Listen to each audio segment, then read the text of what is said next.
No, don't be silly.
I find it very hard to understand why it is that the name of Philip K. Dick is not more greatly respected, venerated,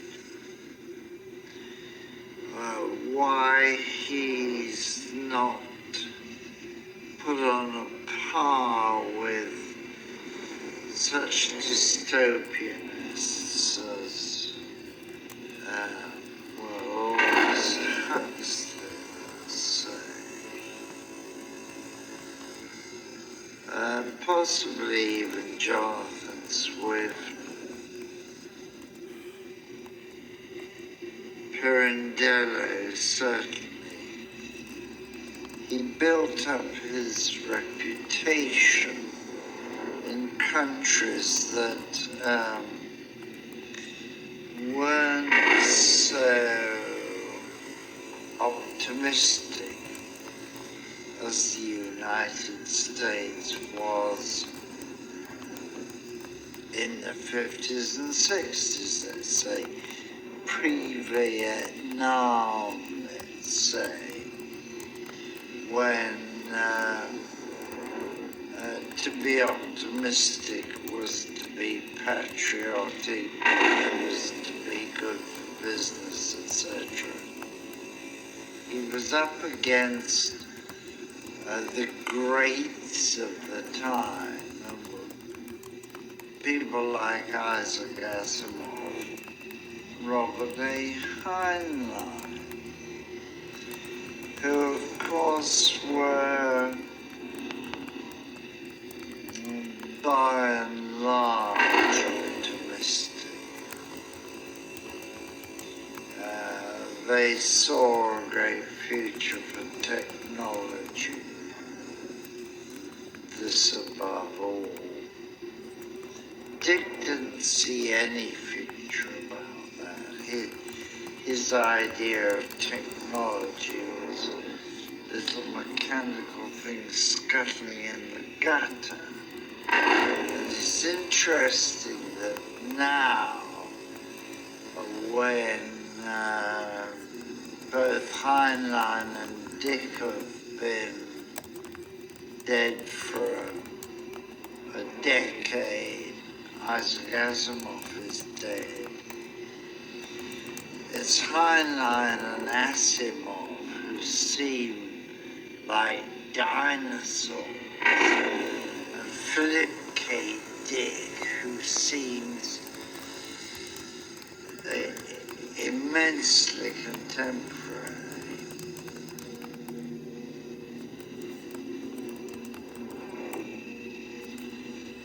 When I think of these stories of mine, I think of the Lucky Dog pet store. There's a good reason for this. It has to do with the lives of most freelance writers. It's called poverty.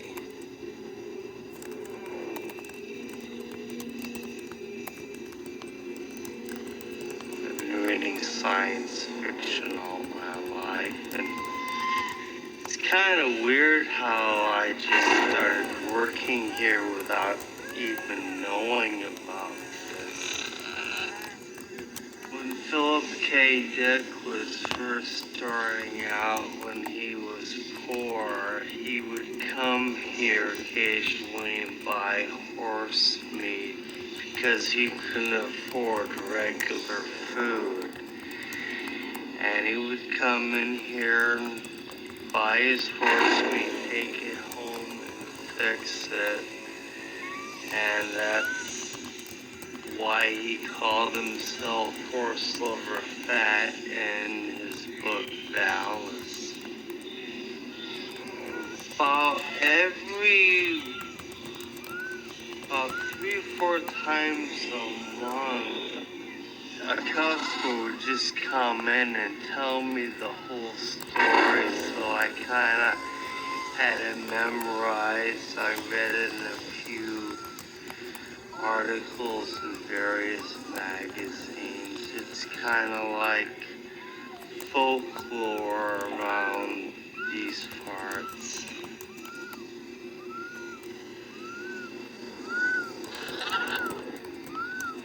Oh, yes, he was a great self-mythologizer. You know, uh, if he ate dog food, it's because he enjoyed it. And I can see him doing it. He's, you know, in a passion of self-pity. He would open the can. He would look at it.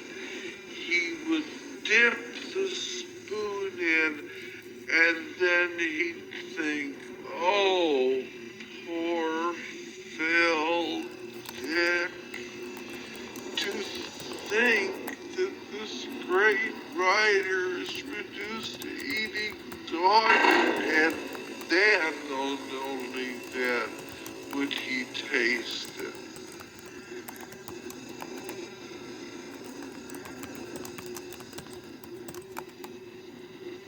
If you could see from inside a dead person, you could still see. But you couldn't operate the eye muscles, so you couldn't focus. You couldn't turn your head or your eyeballs. All you could do was wait until some object passed by. You'd be frozen, just waiting.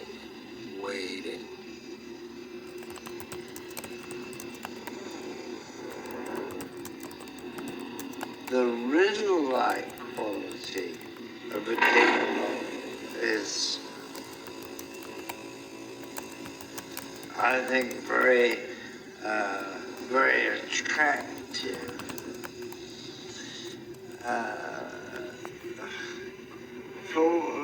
For one thing, he can. It's so difficult to describe a Dick novel. They are actually beyond description. You don't quite know where you are. And at any moment, strange, malevolent creatures will appear who may be actual or may be part of an alternative world to which the other characters do not know they have access.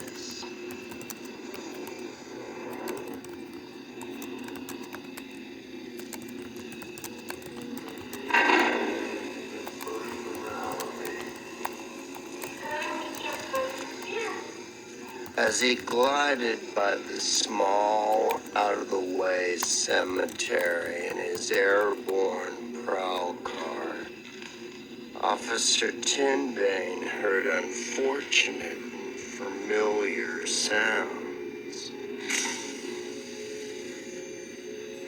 A voice.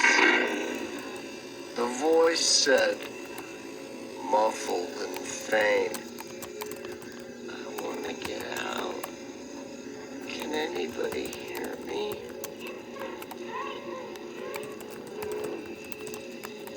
The voice came from beneath the grass.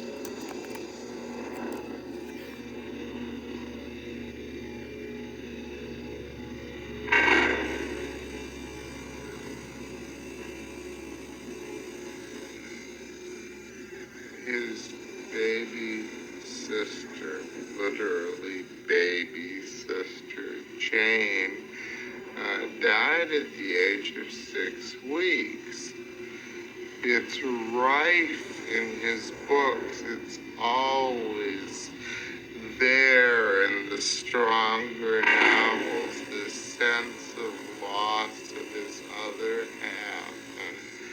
And it's a very powerful theme. He longed for Jane throughout his entire life.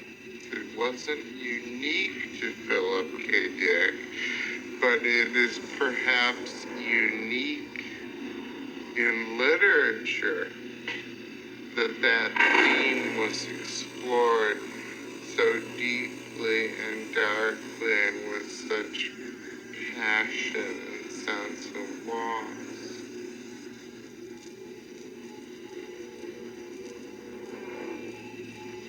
Someday the girl would die, and they would open up her body, perform an autopsy, and find a little local male figure, her brother, still no larger than a baby rabbit.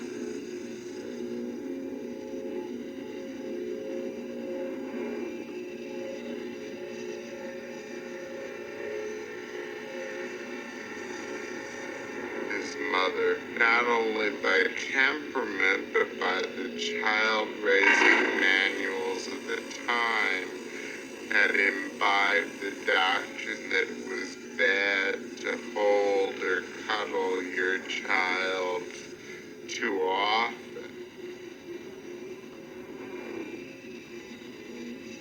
He hated his mother for what he felt as the poor treatment she had given his sister, and felt that she was responsible for her death. He was left with the sense of, who was this sister, and I want her back.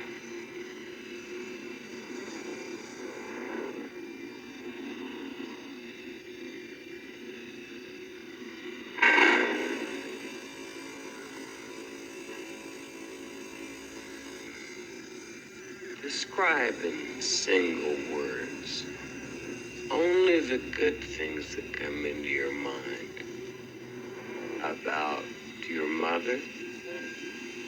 Mother?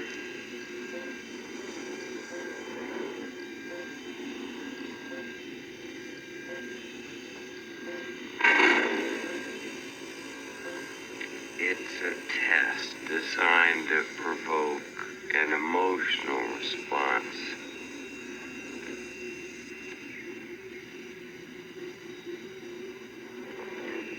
Shall we continue?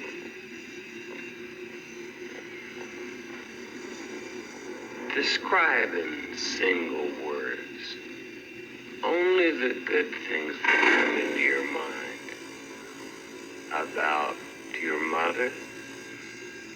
Mother? Yeah.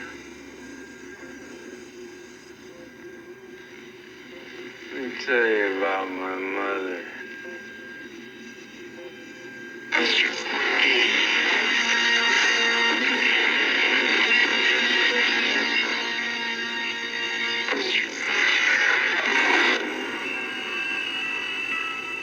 In some ways, he was more pathologic than almost any patient I had met, as far as having glaring problems on one level.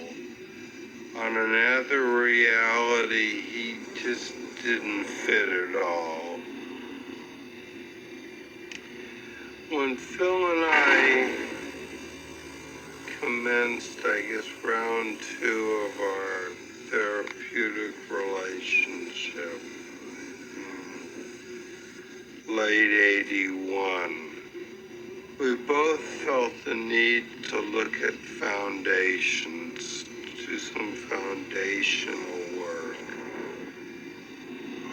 Normally that's something a therapist does in one session with somebody in an hour. Puts down a database, looks at their whole life, For Phil, it took 3 sessions, and I think they were probably 2 hours each one. Looking at it, just taking notes, asking pointed questions. And I've got here written, terrified of vomiting. Vomiting equals death. And this is now age 4 to 5. He says he saw a psychiatrist and he was told he was hysterical and afraid of dirt. He couldn't eat in public and he refused to swallow.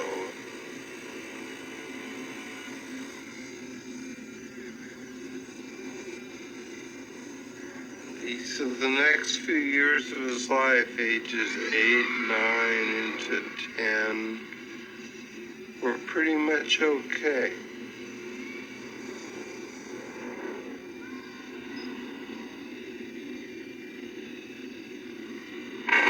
Went on to Berkeley High School, where he notes problems in geometry,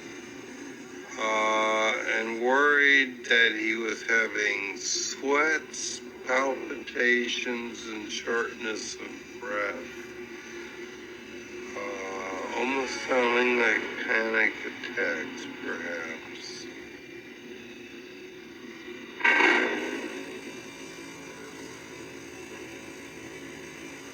Started to write science fiction at this point.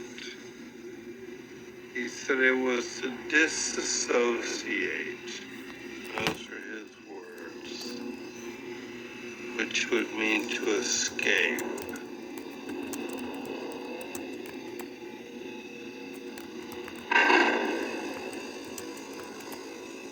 Who's Bill? The doctor asked the little girl. My brother. Said Edie with the total poise of a 7-year-old. Where is Bill? With me. Like he always is. I want you to show me exactly where he is. The child pointed to her left side, low down, near her appendix. He's my twin brother. How else could he be inside me? I tell him what's going on so he doesn't miss out. I'm glad I have a brother. He keeps me from being lonely.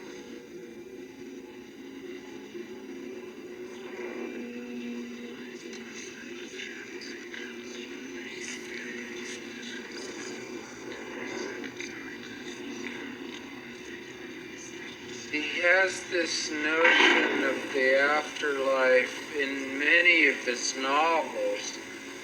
You could say that the afterlife was a kind of a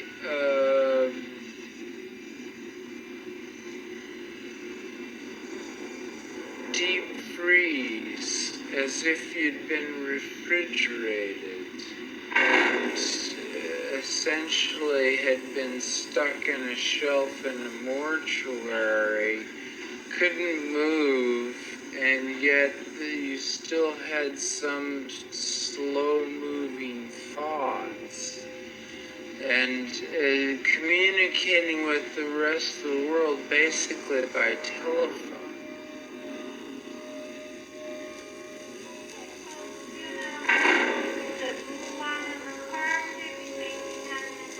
In the consultation lounge at the beloved Brethren Moratorium, several customers were communing with their half-lifer relations.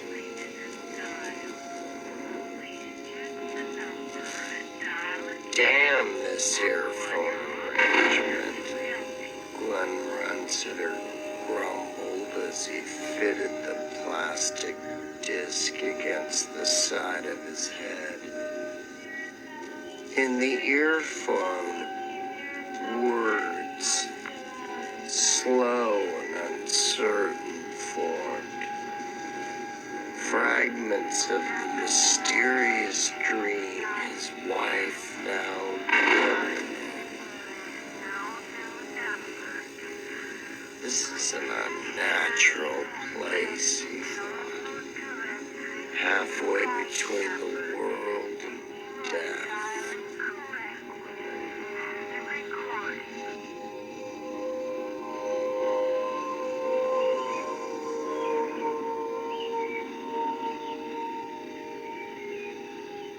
Phil's favorite thing was that things are seldom what they seem.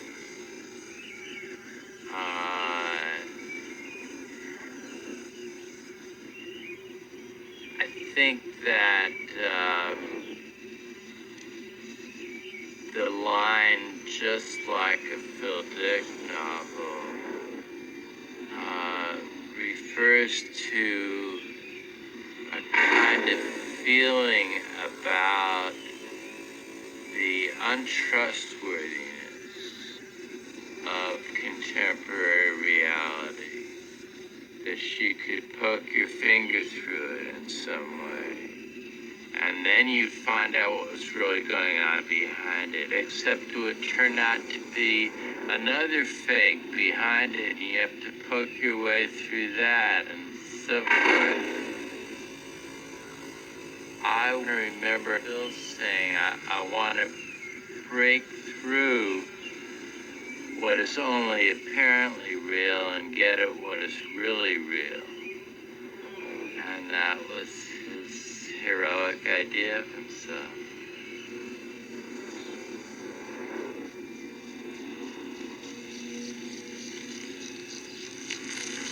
I consider the universe to be a clever fake, with streets and houses and shops and cars and people standing in the center of a stage, surrounded by props, by furniture to sit on, kitchens to cook in, cars to drive, food to fix. And then behind the props, the flat painted scenery, painted houses set farther back, painted people, painted streets, everything